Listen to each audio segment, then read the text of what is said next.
everybody, and welcome to this episode of Small Business Small Talk. I'm your host, Christy Smallwood, owner of Eagle Eye Strategies based here in Louisville, Kentucky, and Small Business Small Talk, the podcast where you get to learn more about what working in small business is like. You also get a little bit of, not only education and tips and techniques, stories of other small business owners, maybe a little empowerment, but definitely some entertainment along the way. So if you've not been watching this season, if you've not been listening or watching, you really do want to watch some of these episodes because I have another guest in my home office today. We'll get to her in just a quick second because I want to give a shout out because she, like my other guests this season of 2020, has been a member of the Chamber of St. Matthews, which is my sponsor partner for Small Business Small Talk. I can't speak highly enough of getting involved in your local chamber, especially if you're thinking of starting a new business. You want to get with those other business owners who are doing it right now, who have learned their lessons, they keep learning more lessons, and they're just out working it. So if you need an environment in which to grow your business, get involved in your local chamber, and I highly recommend my sponsor partner, the Chamber of St. Matthews. So I do want to welcome in my guests. We're going to get right to it. And if you haven't been watching the videos, we are on YouTube. You want to you want to subscribe. Actually schedule it because, come on. I mean, I'm out. We do these every week. So subscribe to YouTube, or we also have the Facebook page. If you're not connected with me on LinkedIn, I also share it over there. So you can find us pretty much everywhere. Smallbusinesssmalltalk.com houses all of the audio platforms that you can tap into as well, or play it straight from there as well. So now I'm going to welcome in my guest. As you can see, she is also in my home office today, my little home studio here, and Maria Porter with Mundo Tech Solutions. Okay, so the reason why I get excited, because she's already been here a handful of times. So a little backstory on this is that she's actually one that I'm allowing to tell me to stop it. So if there's something she sees me doing, I really shouldn't do for the betterment of myself and my business, she tells me to stop it because it's just not efficient enough, because her business is all based around efficiencies and project management and how to get you organized, and not just like home organization. That's not it. Like, she has turned me on to so many automation stuff for my business. It's amazing. Not only that, but Maria is also a veteran. So this episode is launching on Veterans Day this year in 2020, and I'm excited to hear her story. So finally, welcome Maria Porter. Yay! Thank you, Christy. I'm so happy to be here. So, I know. We've talked about this for a little bit. We did. And this is my second podcast I've ever done. The first one was not so successful because we worked on it for like 45 minutes, and then I got a call the next day saying, "Oh, none of that recorded." And I'm like, oh okay. We're recording. We are good. Just double checking. We're good. So there's an efficiency right there. We're not going to do this a second time. Absolutely. So I know you and I met virtually through the chamber, yeah. And you had mentioned, like in passing in one of the meetings, that you had served. Yes. So tell me about your story of serving. Sure. Yeah. So I started off in college. I graduated high school, went into college at University of Louisville. And when I started, I had never had a job. So I worked that summer right before college because my parents, their thing was, we got you until you're 18 and then you're on your way. And so I started off at zero and worked that summer. Made my money, paid for my first 2 semesters, had a great time my first year at college, and then I ran out of money. I'm like, oh my gosh, I did not work enough, and I did not save my money. I didn't manage my money very good. Mind you, I was 17 when I started college, so I was a little young. But, so I had options. I could work more, or I could take a route that would pay for my college, like, join UPS's team because they offer that, college assistance. Yeah. Yeah. And then there was the military route, and I had never thought of military, but nothing really ever scared me about it. I just knew it was nothing that any of my siblings had done. So I'm the youngest of 8. My parents didn't serve in the military, so it was a foreign thing for my family. Really? Yeah. So I had turned 18, and so I took it upon myself to do some research, and I went in and took the ASVAB test and talked to recruiters, and they're like, I think the thing that got me was they're like, well, this job, you get a $15,000 signing bonus. I'm like, oh my gosh, What? that's like the rest of my college. I could sign me up. And they were like, I know that's yes. not a glorious story as a veteran, but that's how it started. And once I got into boot camp and I went to, did my air traffic control was my job. So I went in and did air traffic control school, and that took me out like a year from being in college. And I didn't join full time. I did the National Guard, and but even then, they paid for my college, and I got grant money, and so that was the path that I chose. And I tell you why I joined, because why I stayed flipped for me, because it became something that I knew that would take me further in life. Of all the skills that you learn being in the military, I think the number one thing is leadership and integrity. So those are two things that have just helped me blossom as a business owner, because I'm not afraid of leadership, and I'm not afraid to lead myself. And the whole integrity thing is like, if I don't have integrity, then I can't expect my clients to trust me to do great work for them. And those two things, I think, are what I try to project a lot when I talk to people and I network in the St. Matthew's Chamber. Is those two things, I think, is what has helped me become a better partner for someone like Christy. And I will back that statement up, because she definitely shows great amount of integrity and character.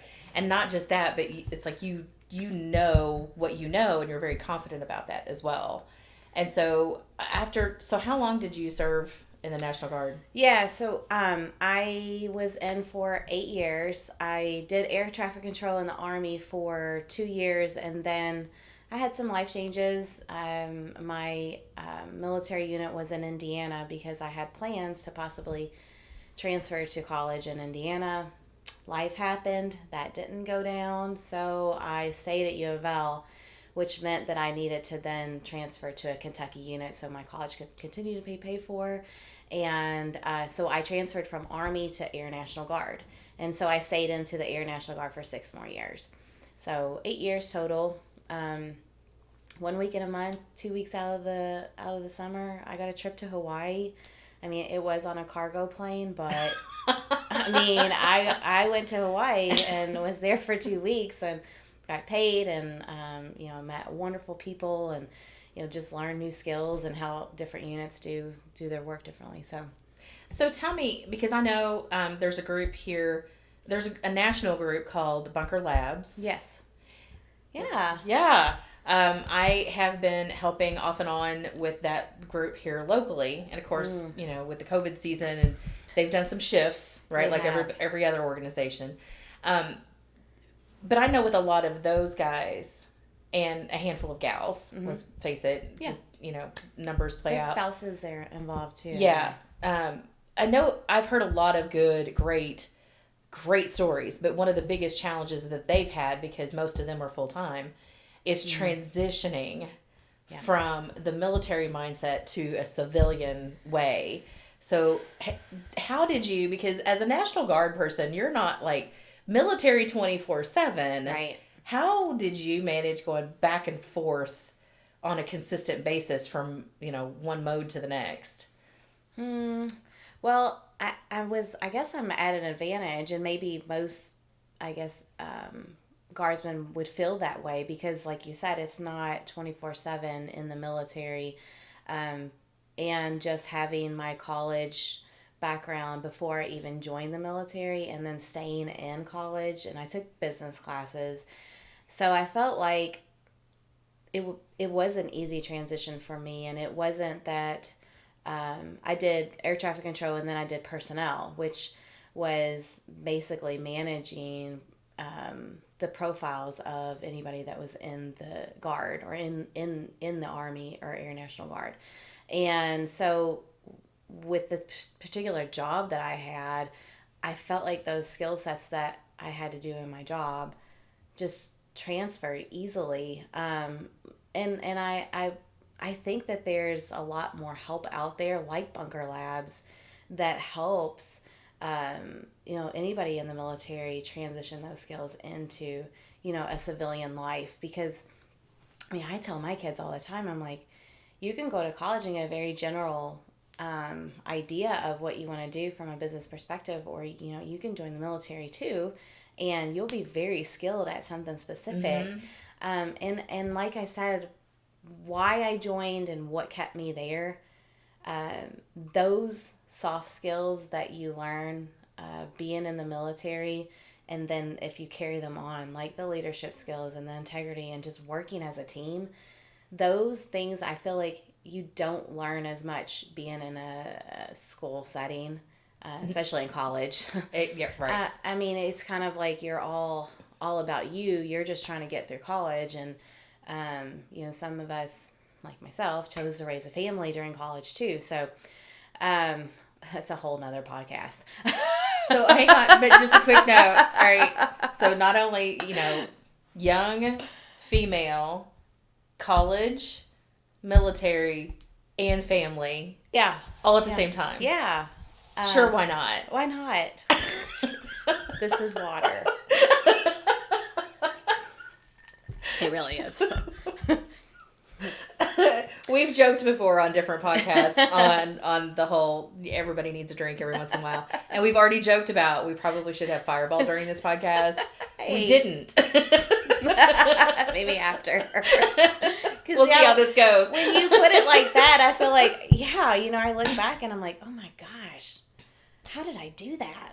But you just do. But those are the things that you learn. Like I felt like there were so many, I felt like sometimes I was put into certain situations, like in boot camp, I was probably the shortest person in our unit. And so in my, 28-inch inseam, and we're going to go on this long hike, and we're all carrying our weapons and our three rucks. Steps to the... There were airmen, and at this time my last name was Ortiz Montano, because being Hispanic, I have a lot of last names. So they're like, Airman Ortiz Montano, you are going to carry the machine gun. That's yours. And I'm like, why? I'm like, we're going to be so slow. This is the biggest weapon, and hope everybody else has got their little rifle. I'm like, okay, let's do this. Shortest person, the shortest stride, we're going to do it. But things like that, you just do it. And you do it because everybody's counting on you to keep up, because if not, it's going to be slower. We're not going to make it there before night, and you just screw everything up. So you do it. That's peer pressure. I was voluntold. Voluntold. Yeah. I thought only Shaver people did that. It happens in the military too. It's amazing. That's funny. But just things like that. I feel like, being put in certain situations help you get through the tough times. And that was my whole point in the transitioning of the skill set from someone who is, full-time military and trying to get into the civilian life. Like those values that the military teaches you, they move on into civilian life, and becoming a business owner, you learn to grind, and because you did it before. It's just in a different kind of way. It's not a rucksack grind. You're like, which machine gun do I have to pick up today? Yeah. Could be it's a podcast today.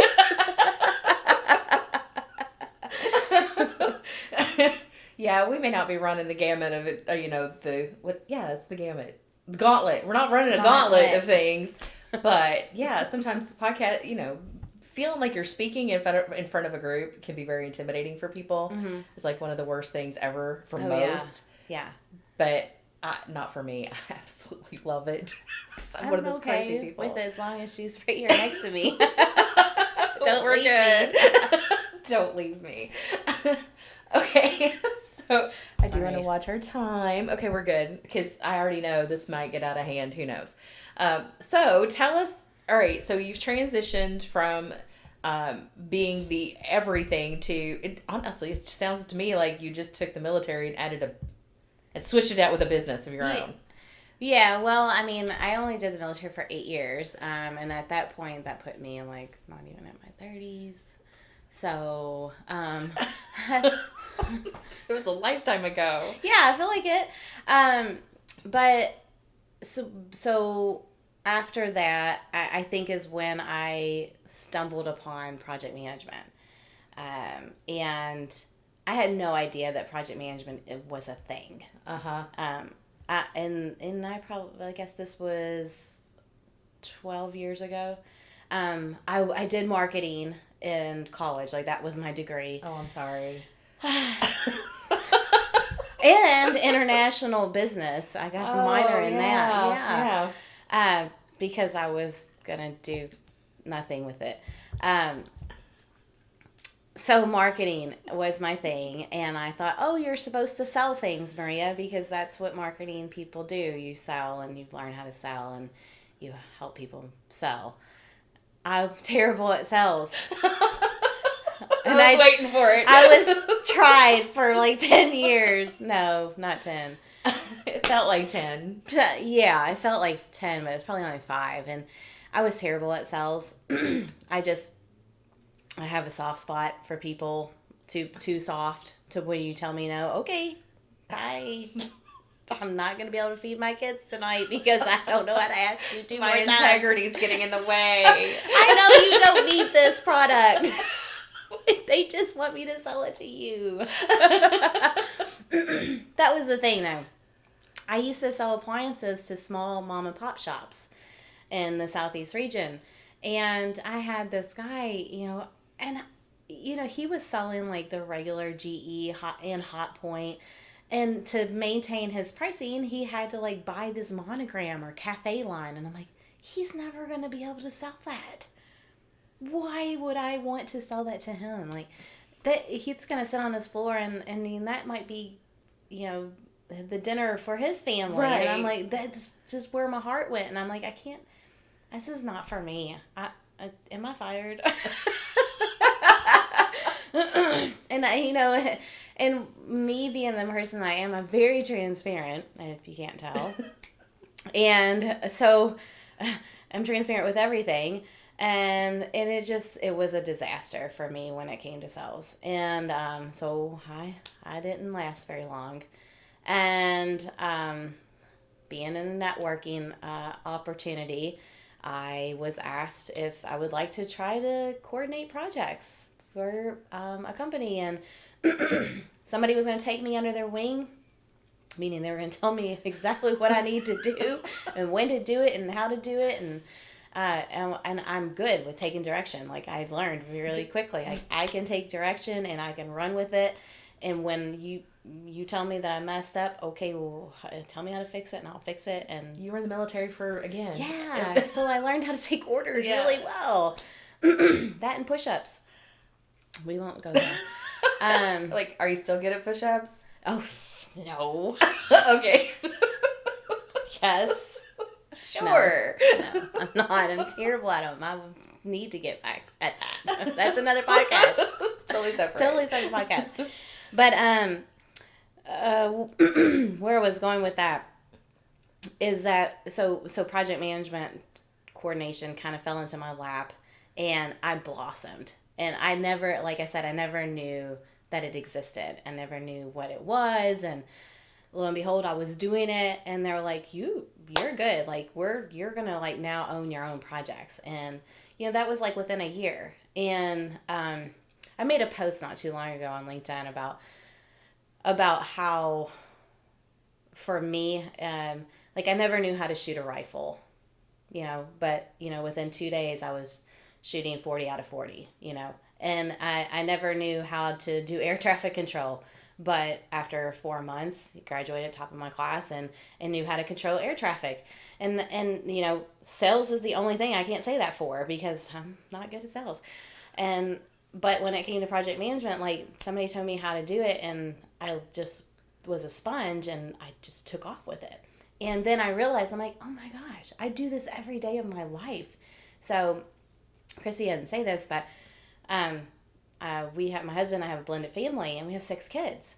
And at the time when we decided to blend our family, our kids were like 12, 11, 9, and 5, 2 5s.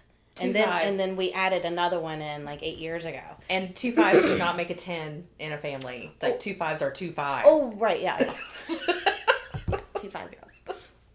But, so I realized, like, not only is blending a family difficult, but then you got to manage everybody, and you got to manage yourself, and you got to manage, help manage with your husband, and then manage work. And I thought, oh my gosh, I do this like all the time.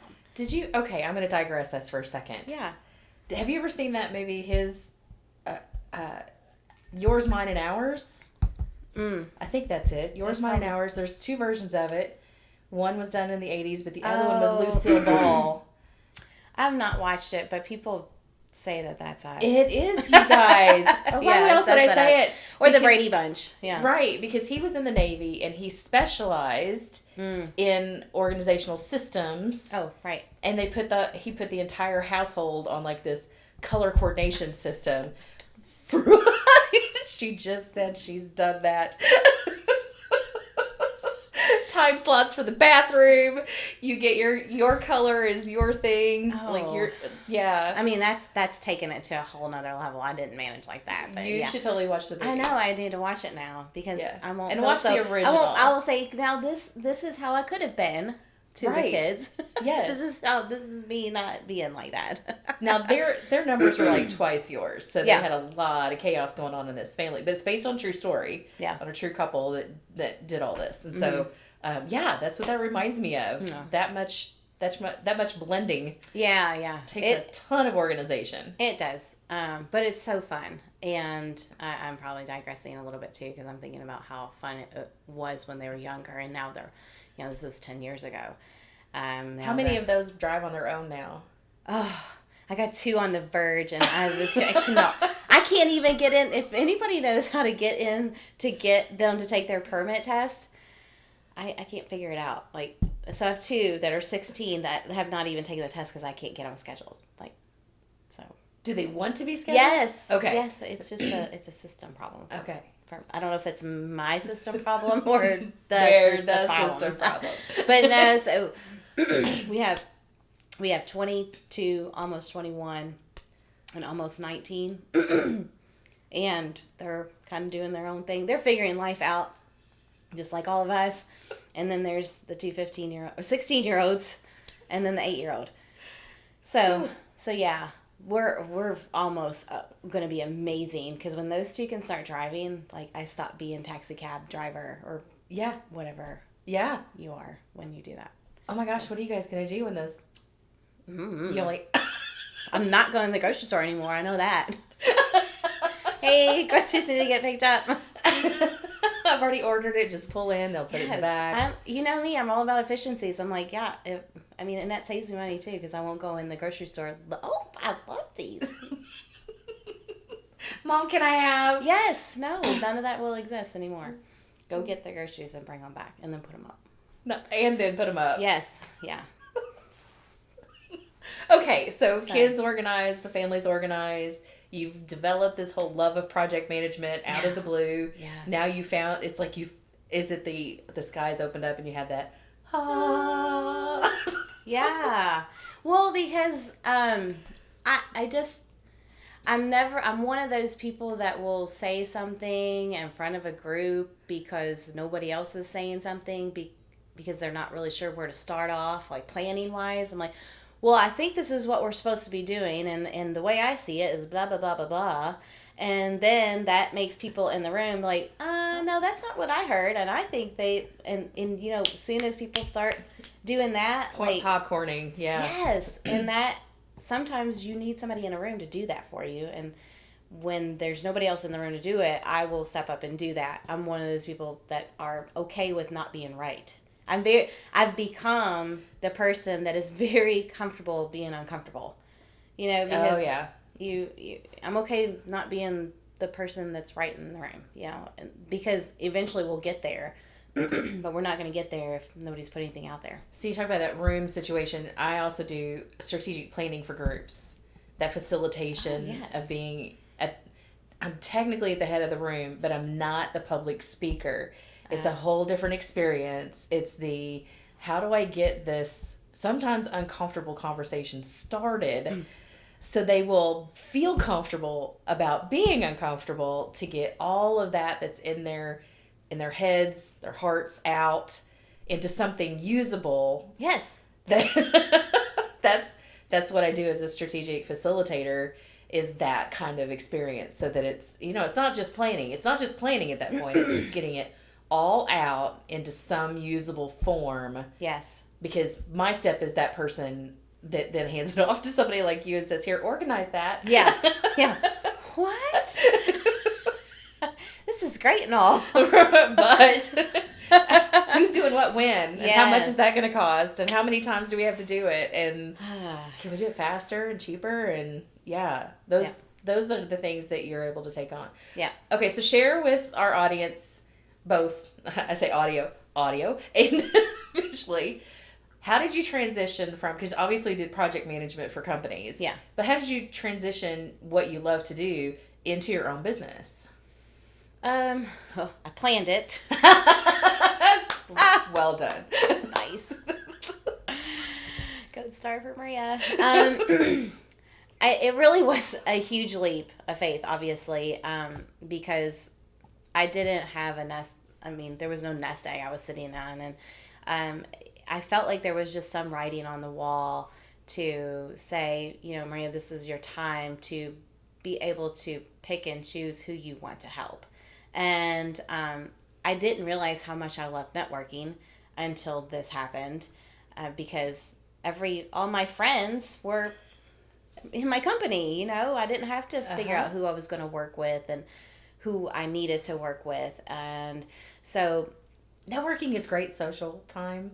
Yes. As much as, we're business building, but I'm getting to know you.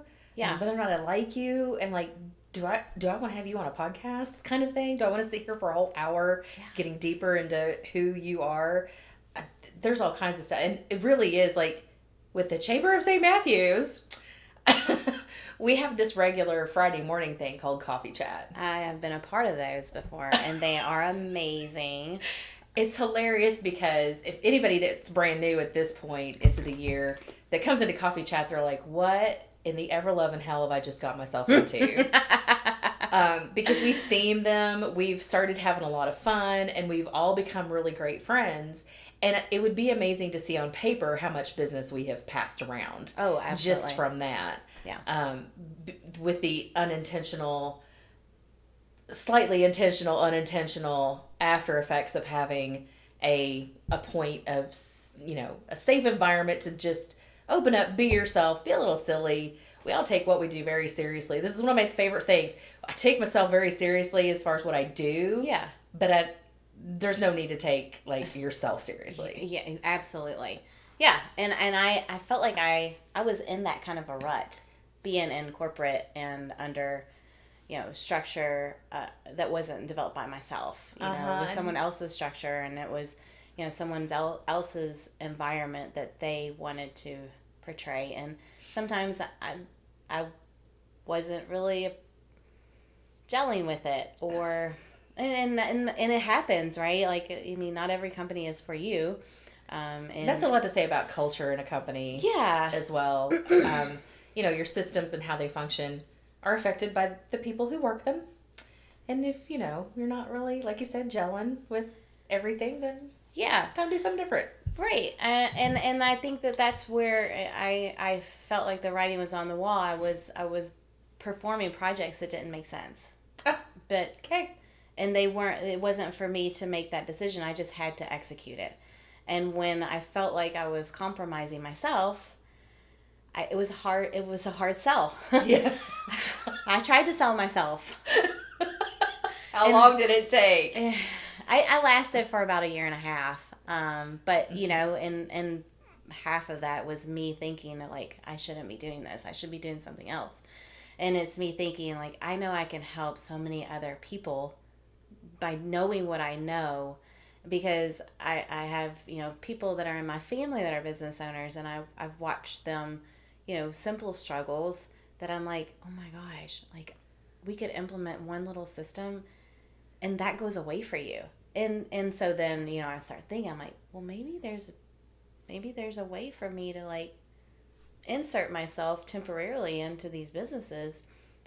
You don't have to hire me, like, you don't have to bring me on, buy me a computer, you don't have to pay for my insurance, you don't have to give me a place to sit. You just tell me what you need, we work out a plan, and I'm in and I'm out. And I pay for myself. That's my goals. Yeah. Those are my goals. Like, you trust me to take on something for you. I'm in and I'm out, and you're like, oh my gosh, where has she been? That's how I would want to be, right? That's already what I've been saying to her almost every time that she's come over. I'm like, I would never, because I can be both. I love to be very creative. It's my fun place. However, I can be in the detail, and I'm pretty organized. Mm-hmm. But if I stay in the detail too long, I become a miserable person.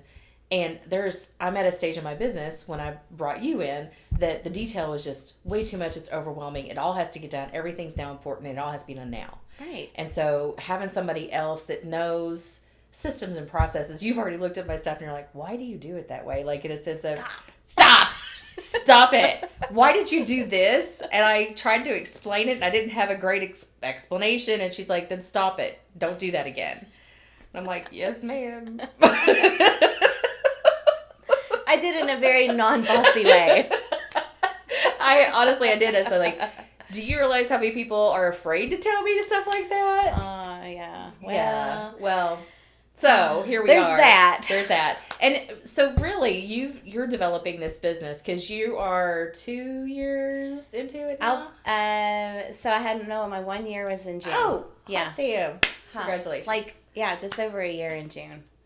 So I know for me, you're helping me both with big picture things and super simple admin type of things. Mm-hmm. So because you're like, no, this box of crap that you've got here can all be automated or digitized. Yeah. And you're like, just give me the box. I'll make it all go away. And so, in fact, I'm sure my listeners, I'm going to tell this story. I'm sure my listeners have their own bag, box, tub, drawer, whatever stack of those business cards of people that you've had for decades that you've probably networked with or been in a group with, and there's been some sort of contact sheet or whatever. So I have this tub, and for some reason I have this feeling I still need to keep all of that information. And no, I don't have my CRM set up yet, thus hiring Maria to help me figure out which one's the best.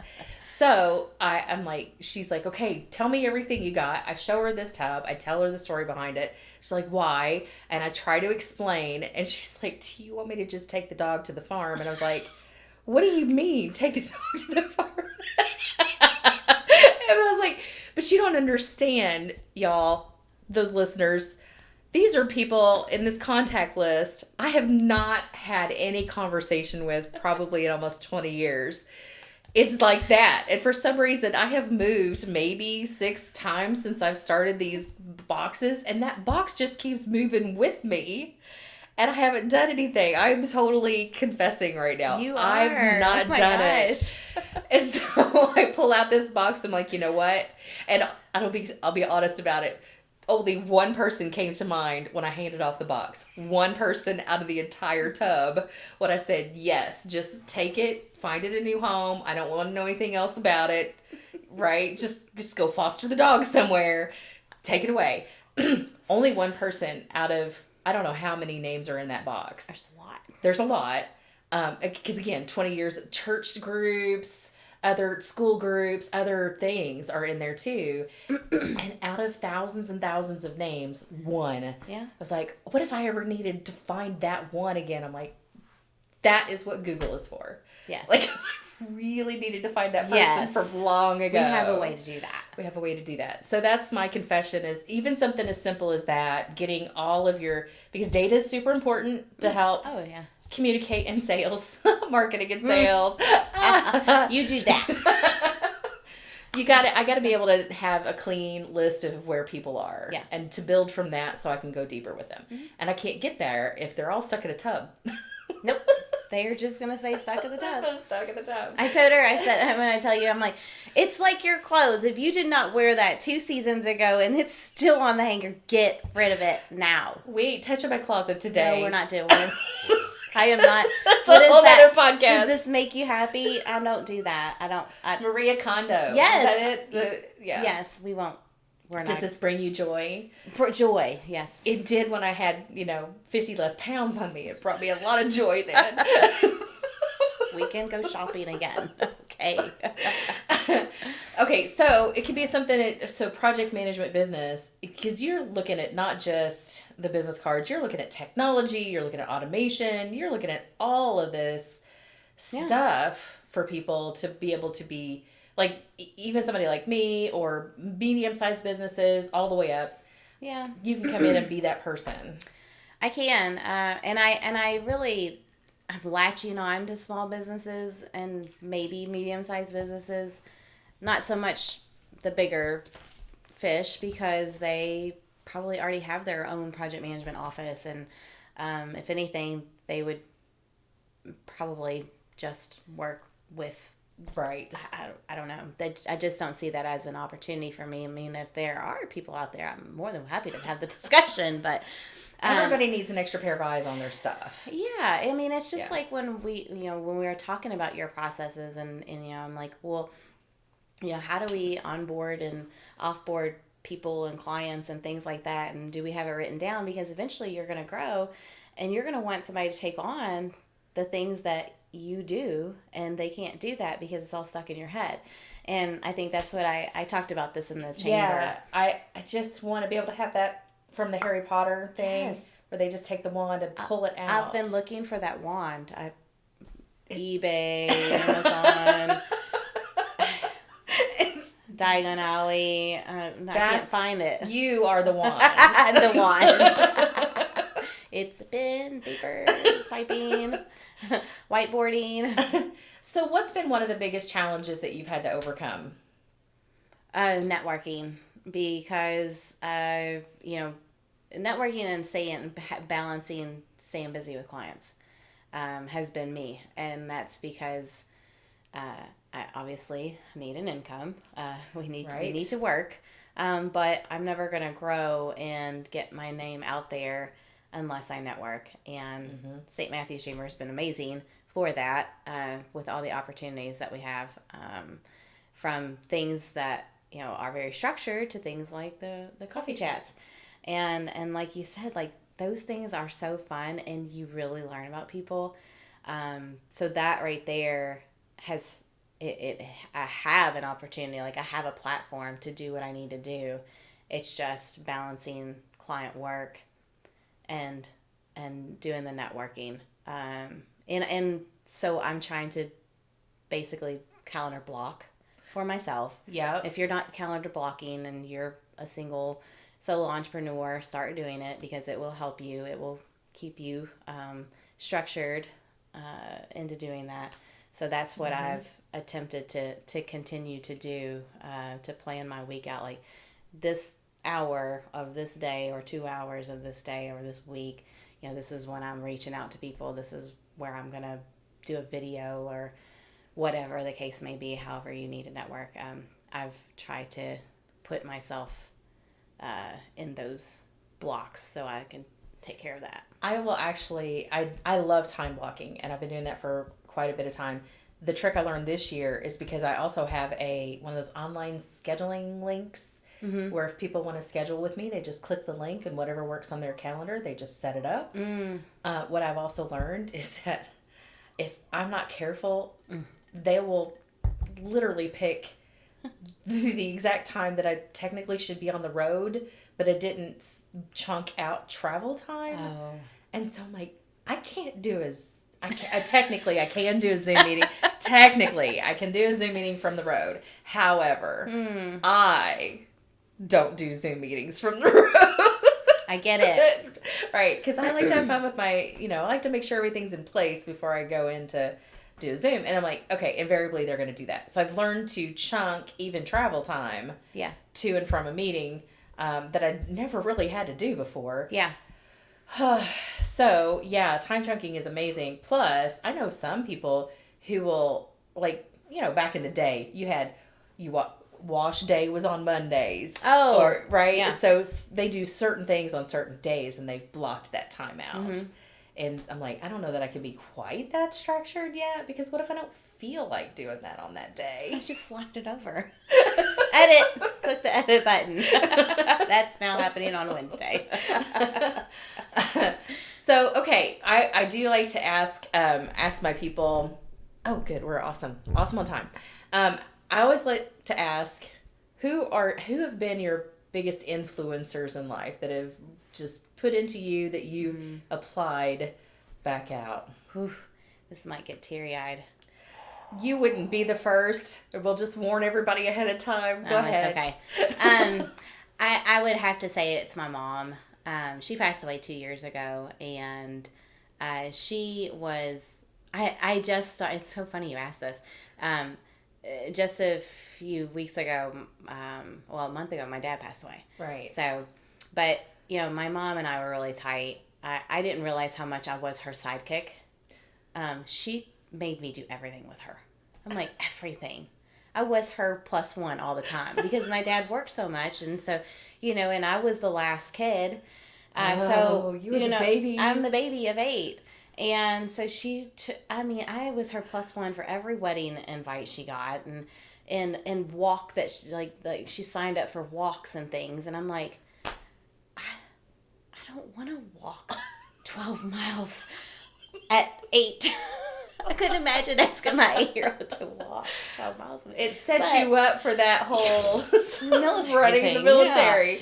Yeah. But so she was always my rock, and she pretty much raised most of all of us single-handedly because my dad was on the road a lot. He trained thoroughbreds, so he was gone probably half the year. Because that's the way if he didn't take the horses to the racetrack, they weren't going to race and we weren't going to have money. So, they both did what they needed to do and their teamwork was amazing. But because I was so tight with her, like she has been my inspiration. She was always the one that said, you're not going to finish school. Like you're not going to finish college because now you're 21, you're pregnant and you still have 3 years of college left. And I'm like, Mom, I can do this. Like, okay, you keep telling me that. And that was just enough motivation that I needed to prove mom that, I was going to do it. And, and she just was always like, she never really complained. And she just showed up every day with 100%. And she always said, if you're not going to do it right, then just don't do it. I mean, I can't tell you a million times that I didn't hear it a million times because I only needed to hear it once because it was just depending on what I was doing. Like, I only heard it once for dusting. I only heard it once for vacuuming. I only heard it once for the dishes. I learned really quickly, but I heard it once. In that project, if you're not going to do it right, don't do it. Yeah. So, she was... everything that I'm doing now, I'm like, Mom, you would be so proud.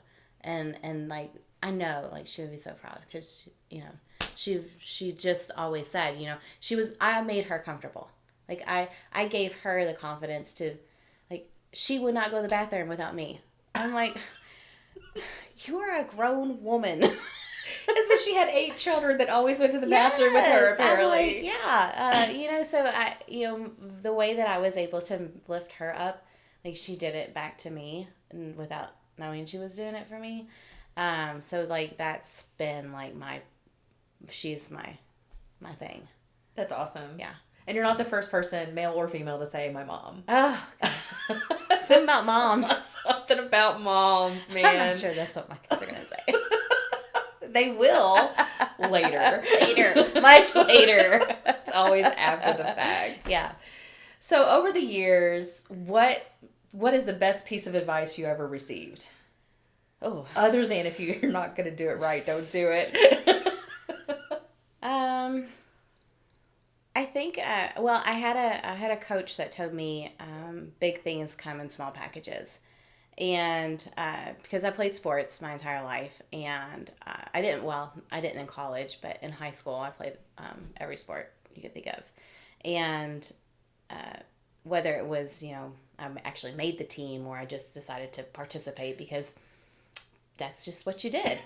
And I had a coach because I was always the shortest person on the field or the court, or I played softball and basketball and ran cross country, and it was always something that I always felt bigger than what I was, and I always try to do that today. Like, I try to be bigger than what I really am, which probably hence the confidence that I have to do my job, because if I don't know it, I'll figure it out, or I'm going to tell you, I'm like, hey, I don't know that, but I know somebody that does. And so being small meant that it didn't really matter. I could still do big things. And I think that always stuck with me, because I'm like, you're right. I'm tiny, but I am blasting through that, and I'm going to score. That's right. I love that. Sometimes it worked and sometimes it didn't. It's okay. We'll get the ball back. So in country music, this is for the classics, okay? The classic country music. There was a performer, Little Jimmy Dickens, shortest guy. Like, this is classic 50s, 60s country music, okay? So even with a big Texas hat on, he barely made 5'7". Oh. So he was like in stature maybe 5'3", 5'4", or something like that. But he had this song that, of course, hit the charts. I may be, I'm tiny but loud, small but loud. Yeah. So, and he had this whole song about it. It was like, and Martina McBride did it again later on when she came out. She rebooted that song. Yeah. Yeah. That might be my theme song. It might be your theme song. I might have to do that. I don't know. I have to look this up. I will have to look it up. I'll have to play it in the background during the podcast. Do not own the rights to this music. Just saying it. Yeah, maybe little but I'm loud. I may be little but I'm loud. I was like, I knew it would come at somebody. I may be little but I'm loud. Yes. Yeah. That's so fitting. Yeah. And honestly, so if you're watching the video, she's already told me she feels like she's towering over me. I'm like, that's because I'm sitting on a yoga ball. And so I'm doing the best I can to not sit here and bounce so much. Yeah, I give her the prim and proper chair over here. Because I would totally be bouncing in that chair. It's so much fun. Yes. So I love that piece of advice, though. Big things come in small packages. A friend of mine and I, she and I are both short. We're of the short variety. And she married a very tall guy. And he likes to call her fun size. Oh, it's better than snack size. Because, right. Yeah, fun size is fun size. That's me. I like that. Yeah. Fun size. I'm fun size. I'm going to tell my husband I'm fun size. He's like, that's why I call you the fun and games commissioner. That's awesome. It's totally not why. Okay, so what does success mean to you? Success for me is when other people benefit from what I have provided for them. Well, then you're feeling awfully successful with me because I have been on a roll over here. I love it. It is like I think I've put it on my website or something. I've written this down somewhere. I don't know where. But it's basically like, I'm just one of those people that when other people are happy, I've done my job. And they're happy because they don't have to do something anymore, or they're happy because they're making more money because of something that I helped them do, or they're happy because their system works better, that way they can provide better care for somebody. Like, just that. And I say that because I've been in healthcare before, and we've worked on projects that make the care for patients better, and or it helps families stay better connected with their doctors and their family members who are in the system. So making other people happy, whatever their happy is me being successful. And because I'm one of those, I'm mostly a giver. I have a hard time receiving, and that's probably from my mom too, because she was like just constantly giving. So and I think it's a natural thing a mom does anyway. But that making other people happy is my success. So for all of the other veteran business owners out there, what piece of advice would you give them? Talk to people, network, get involved in Bunker Labs. If you haven't gotten involved in Bunker Labs, it's there's and you don't have to be here locally in Louisville. There's groups throughout the entire country. I joined them. I've done someone. There was one in Chicago. And everything's virtual, so you can join. And the support that you get there, whether it's just learning how to navigate the waters of opening a business, or trying to find funding, or you just need to bounce things off of. Bunker Labs is a great program to get involved with, and you probably feel, as a veteran, you feel a little bit more comfortable there than you would at like a chamber event. But I feel perfectly fine at a chamber event, so I mean, I wouldn't discredit it or anything. I'm just saying that Bunker Labs is a great way to get involved, and there's a lot of support there. Absolutely. All right, so anything that you would, any last funny stories, any last words of wisdom, any last things that you want us to know? No, I want to go back to like that small package thing. Big things come in small packages. Yeah, the big things and the small package things. And I like that for the business, because you hit on it earlier. You were saying like there's little things that I can do for business that can help them tremendously. Like getting you to work on your business instead of in your business are me taking out those little things from you. But they're going to create big opportunities for you to grow your business. Yep. And so I really like that quote for me, because I feel like it is the little things that I can take away or I can improve that it can make your team happier. It make their jobs easier, which then they can focus on something more important for the business. So I really like that. Like, it's the first time I've been asked that. And so now I'm like getting these ideas of how I can now start marketing. That I appreciate would be great that. to do that. Yes, thank you. Yeah, thank you.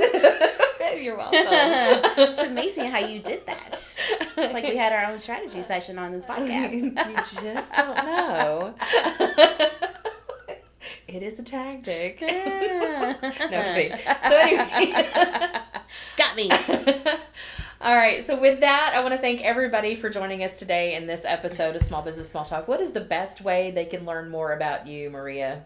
Sure. I'm on every social media platform. I am slacking on Instagram. So Facebook, LinkedIn. I have my website, MundoTechSolutions.com. Mundo. It means the world in Spanish. And the world operates in some orderly fashion. Therefore, everything you do should operate in some orderly fashion. Right? Yes. Preferably. I mean, I can help you if you need it. Mundo Tech Solutions. Awesome. Well, we'll put that link in the description of the show for this so that they can get a hold of you, learn more about what you do and how you can help them in their own business. Yes. So with that, everybody, I thank you again. Be sure to subscribe to your preferred channel. If you want to watch us on YouTube, subscribe to that channel. If you want to watch us on the Facebook page, make sure you're following us. I create playlists there as well. And don't forget, we're on Spotify, iTunes, all the other, familiar sounding boards, podcast players, all those things. I try to be everywhere with this because I think it's important to share stories as well as insights. And hopefully we've entertained you a little bit today, because I hope so. I'm always entertained when we do these things. So, and one more shout out to our sponsor, the Chamber of St. Matthews, as well as my own business, Eagle Eye Strategies, because without me giving up time in my business, I can't do these things.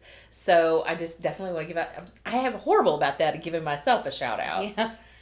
Things to learn over the time, but definitely get involved in your local chamber. Learn more about Maria at mundotechsolutions.com, and join us again on the next episode of Small Business Small Talk. Maria, one last thank you for your service for those 8 years, learning all that you can to help serve the country. You mean a lot. Thank you. Appreciate that. So thanks, everybody. See you again next time.